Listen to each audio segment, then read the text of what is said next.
नमस्ते, मी Deepali, Mrs फौजीवलच्या आणखीन एका नवीन व्हिडिओमध्ये तुम्हा सगळ्यांचं खूप मनापासून स्वागत। आज आपण बघणार आहोत मशरूमची भाजी। तर मशरूम मध्ये खूप जास्त प्रमाणात प्रोटीन्स असतात आणि थंडीच्या दिवसामध्ये म्हणजे खूपच पौष्टिक अशी भाजी आहे आणि खूप हेल्दी आहे। त्यामुळे मग आज मी कॅन्टीन मधून आणली होती, तर म्हणलं की चला मग मी पहिल्यांदाच ट्राय करणार आहे ही। म्हणजे मी खाल्ली आहे पण स्वतः बनवली नव्हती कधी। चला तर मग ही रेसिपी मी कशी बनवते ते दाखवते तुम्हाला। तर माझी खात्री आहे मी ही रेसिपी हॉटेलपेक्षा देखील छान आणि टेस्टी बनवू शकते। सो चला तर मग रेसिपीला सुरुवात करूया। तर हे अशा पद्धतीने पाउच मिळतो, एक पॅकेट असतं हे प्लास्टिकच्या डब्यामध्ये आणि हे मला 36 रुपयाला मिळाले। तर तुमच्या एरियानुसार याची प्राइस कमी किंवा जास्त असू शकते। 30 to 120 रुपीज पर्यंत असतात। मशरूम्स महाग असतात, स्पेशली समर मध्ये महाग असतात, विंटर मध्ये स्वस्त असतात। इथे 36 किंवा 40 रुपयापर्यंत मिळतात। हे आय थिंक हे 250 ग्रामचं असेल पॅकेट, माहित नाही मला, वेट नाही सांगितलं त्यांनी, हे पॅक असंच दिलंय मला। सो चला मग ह्याला सगळ्यात आधी स्वच्छ कसं करायचं ते बघूया। आणि ते मी बेसिक तयारी करून घेतली ती म्हणजे इथे एक टोमॅटो कापून घेतलेला आहे। टोमॅटो 2 घेऊ शकता, पण आमच्या जास्त आंबट फौजींना भाजी आवडत नाही, तर एकच टोमॅटो घेतलाय मीडियम साईजचा। इथे 2 मोठे कांदे घेतलेत स्लाइस करून आणि एक मोठा कांदा बारीक चिरून सुद्धा घेतलेला आहे। तुम्ही फक्त ग्रेव्हीमध्ये घालू शकता किंवा चिरून आणि दोन्ही घालू शकता। मी थोडंसं ग्रेव्हीमध्ये आणि थोडं म्हणजे पेस्ट करणार आहे आणि थोडंसं असंच घालणार आहे। इथे 6 ते 7 लसूण पाकळ्या घेतलेले आहेत। इथे थोडंसं अद्रक घेतलेलं आहे। इथे धनिया थोडंसं असं रफली तोडून घेतलाय। 2 हिरव्या मिरच्या घेतल्यात। हे आपल्याला सगळं ग्रेव्ही बनवण्यासाठी लागणार आहे। चला तर मला सगळ्यात आधी मशरूम साफ करून घेऊया। तर हे जे मशरूम आहे ना, हे याला खूप जास्त माती असते, तर तुम्ही बघू शकता खूप जास्त माती असते। तर ह्याला सगळ्यात आधी आपण ह्याचे जे वरचं साल म्हणू शकतो आपण याला, तर हे काढायचंय। तर अशा पद्धतीने थोडंसं असं करायचं, एकदम हलक्या हाताने करायचं। असं थोडंसं हे केलं ना की निघतं अशा पद्धतीने। आणि हे एकदम हलक्या हाताने आपल्याला करायचं, एकदम हलक्या, हे तुटू शकतं नाहीतर, त्यामुळे एकदम हळू प्रोसेस करायची ही।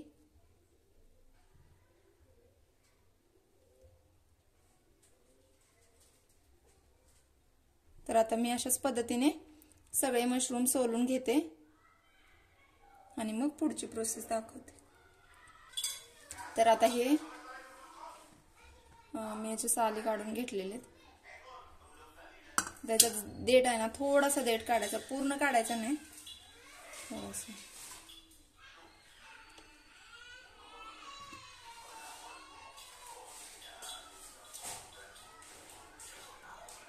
थोडासा हार्ड असतो हा, तेवढंच काढायचं आपल्याला। तर आता देठ काढून घेतलेले आहेत आणि अशा पद्धतीने व्हिडिओमध्ये दाखवल्याप्रमाणे 2 ते 3 भागात आपल्याला हे मशरूम्स कट करून घ्यायचे आहेत। तर जास्त पातळ पण स्लाइस करायचे नाहीत आणि जास्त जाड पण करायचे नाही। जाड केल्या तर मग लवकर शिजणार नाहीत। आणि अशा पद्धतीने 2 वेळा स्वच्छ धुवून घ्यायचं, कारण याला माती असते। तर 2 ते 3 वेळा मी स्वच्छ आता धुवून घेते आणि त्याच्यानंतर पुढची प्रोसेस दाखवते। तर ते मशरूम्स मी स्वच्छ धुवून घेतलेले 2-3 वेळा आणि आता याच्यामध्ये मी थोडंसं मीठ टाकलेलं आहे चवीनुसार आणि अर्धा चमचा हळद टाकलेले, छोटा चमचा घेतला होता। आणि यामध्येच तुम्ही लाल तिखट आणि आलं लसणाची पेस्ट सुद्धा घालू शकता, पण मी काय नाही घातली। मी पेस्ट एकदम बाकी म्हणजे टोमॅटो आणि कांद्याबरोबर बनवणार आहे, त्यामुळे तेव्हाच घालेन मी। तर इथे पॅनमध्ये थोडंसं तेल घातलंय, त्याच्यामध्ये जिरं, लसूण, 2 हिरव्या मिरच्या, 2 मोठे उभे कापून घेतलेले कांदे आणि टोमॅटो असे सगळे एका पॅनमध्ये घातलेले आहे आणि थोडंसं 2-3 मिनटं परतून घ्यायचं आहे। तर हे ग्रेव्हीसाठी मी मसाला बनवते। तर 2-3 मिनटं छान भाजून घेतल्यानंतर हे थोडंसं थंड करून घेते। तर ते मसाला थंड होतोय तोपर्यंत मी दुसरी एक कढई ठेवलेली, त्याच्यामध्ये 2 चमचे सरसोचं तेल घातलेलं आहे। तर मी सगळ्या भाज्या सरसोच्या तेलातच बनवते, तुम्हाला माहितीच असेल जर आधीचे व्हिडिओ बघितले असतील तर। तर यामध्ये थोडंसं तेल गरम करून मी मशरूम परतून घेते 2-3 मिनटं। आणि मशरूममध्ये मॉइश्चर जास्त असतं, तुम्ही बघू शकता किती पाणी सुटलं याला। तर 2 मिनटं फक्त हे परतून घ्यायचं आहे, तर नंतर शिजायला सोपं पडतं आणि टेस्ट पण छान येते म्हणून। तर आता त्याच कढईत मी मशरूम काढून घेतलेले आणि 2-3 चमचे परत एकदा तेल घातलेले आणि ते खडे मसाले घेतले, 2-3 लवंग घेतलेले आहेत, 1 तेजपत्ता कट करून 2 भाग करून घेतलेले आणि थोडंसं दालचिनीचा तुकडा घेतलेला आहे, तर जास्त खडे मसाले याला काही नाही लागत, थोडेसेच घेतलेले. आणि त्याच्यानंतर एक मीडियम साईजचा बारीक चिरून कांदा घेतलेला आहे, तो देखील यामध्ये घालते. तर कांदा पूर्णपणे ऑप्शनल आहे, तुम्ही जर पेस्टमध्ये जास्त कांदा घातला तरी, चिरून नाही घातला तरी चालेल, पण मी चिरून पण थोडासा घालते कारण छान लागतं म्हणून. तर आता कांदा 2 मिनटं लो फ्लेमवर गुलाबी रंग येईपर्यंत भाजून घ्यायचा. तर कांदा भाजतोय तोपर्यंत आता मी पेस्ट करून घेते. तर ही बघा मी ही पेस्ट यामध्ये घातलेली. तर यामध्ये हिरवी मिरची, कोथिंबीर, अद्रक मी ॲड केली होती. तर सगळ्याची पेस्ट करून घेतलेली आणि पेस्ट आता ही मीडियम किंवा हाय फ्लेमवर छान हा मसाला आपल्याला भाजून घ्यायचा आहे. 5 ते 6 मिनिटांमध्ये आपला मसाला छान भाजला जातो, कारण आपण मसाला आधीच कांदा टोमॅटो भाजून घेतला होता, त्यामुळे जास्त वेळ लागत नाही मसाला तेलामध्ये परतायला. तर थोडंसं तेल सुटू लागलं की यामध्ये आता सगळे मसाले घालायचे. तर मी इथे कोणताही मसाला वापरत नाही, फक्त लाल तिखट जो आमचा घरची चटणी म्हणतो तो घातलेला आहे. तर इथे तुम्ही गरम मसाला घालू शकता, चिकन मसाला घालू शकता किंवा कोणताही तुमच्या ठेवणीतला मसाला घालू शकता. मी ते 1.5 चमचा फक्त लाल तिखट घातलेलं आहे चटणी.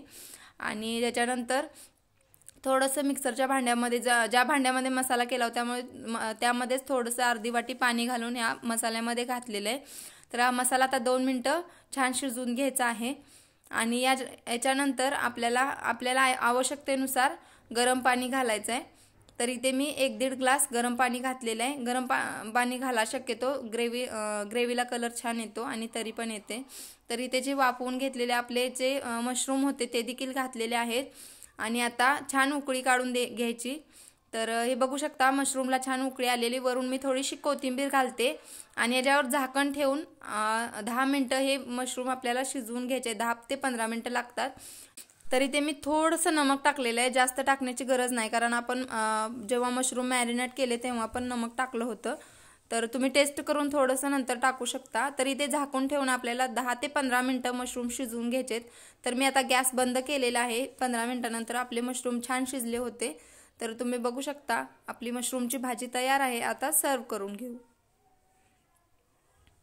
तर ह्या भाजीला जास्त काय वेळ लागत नाही आणि खूप छान टेस्ट येते. तर चिकनपेक्षाही भारी लागते, आम्हाला तर आवडली.